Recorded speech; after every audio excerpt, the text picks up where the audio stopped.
Chapter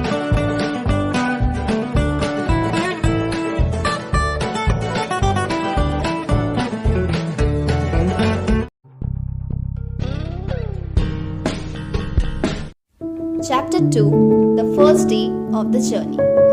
The sun never forgets to rise. That day too, on the 13th of May 1827, it rose at the right time.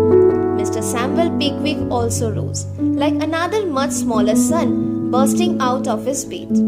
He flung the window open in his room and looked out at Goswell Street. Wherever he looked, to right and left, below and beyond, he could only see Goswell Street.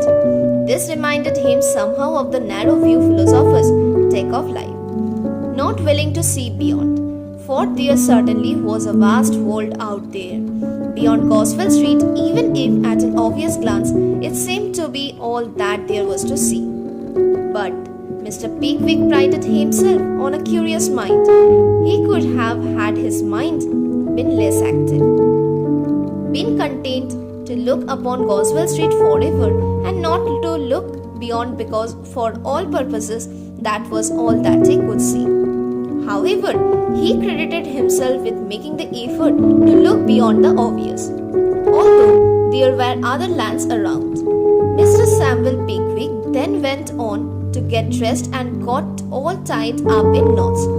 When he tried to pack his clothes, even while he tried to pack himself into his clothes.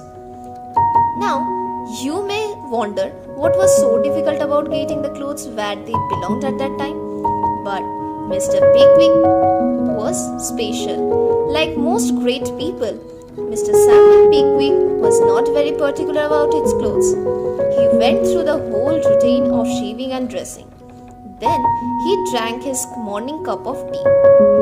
1 hour later, he picked up his portmanteau and slipped his telescope into the pocket of his greatcoat.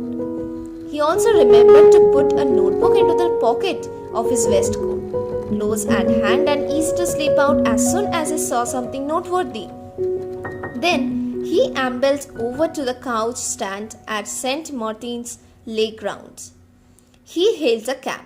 Travelling in the hired horse-drawn carriage, Mr. Samuel Pickwick was off to meet his 3 friends who were to be his fellow travellers. The driver of the hired horse carriage kept him engaged with fantastic stories about his horse.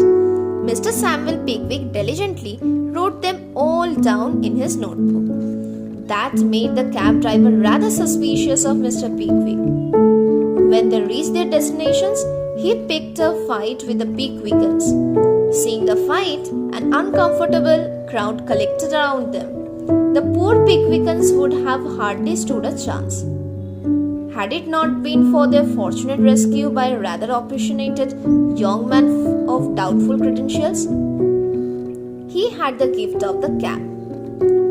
Their strange benefactor offered to accompany them on their way to the town of Rochester.